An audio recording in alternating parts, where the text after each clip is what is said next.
that got 8 words in it to go with the text, because the text said he'd been here 17 years. And as I looked at that, God took me to Matthew chapter 22. God took me to Matthew chapter 2 and verse 14. God took me to Matthew chapter 22 and verse 14. Matthew chapter 22 and verse 14. He took me there because I needed something that had 8 words. Amen. It says right here in verse 14. It's right there. It right here. It says, for many are called. That's right. All right.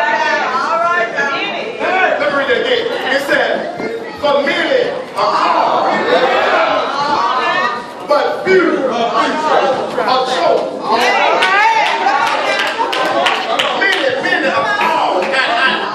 And from those 8 words, I want to talk about something that's very different. I want to talk about hand-picked.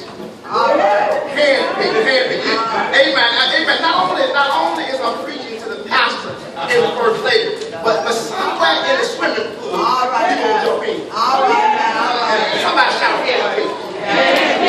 Look at your neighbor and say, neighbor, the preacher going to teach about. The preacher going to preach about being hand-picked.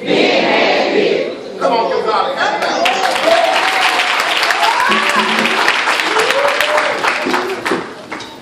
If you allow me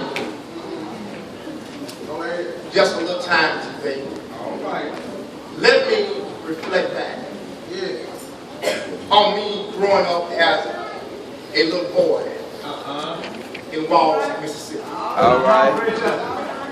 Amen. As a little boy growing up in Walls, my grandfather had a garden. And we tilled the garden. We planted stuff in the garden. We worked the garden and we took care of the garden.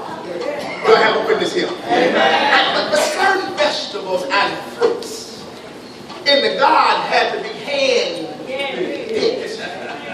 My grandfather, he would allow me and my cousin them to pick the okra and pick the peas and grab the butter bean hand.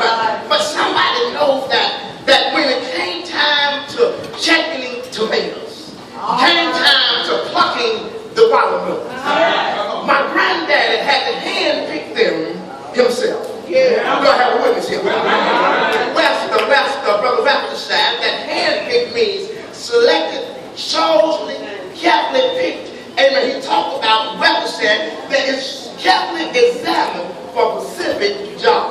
Do I have a witness here? And no matter how much, amen, I got happy this afternoon, no matter how much, amen, I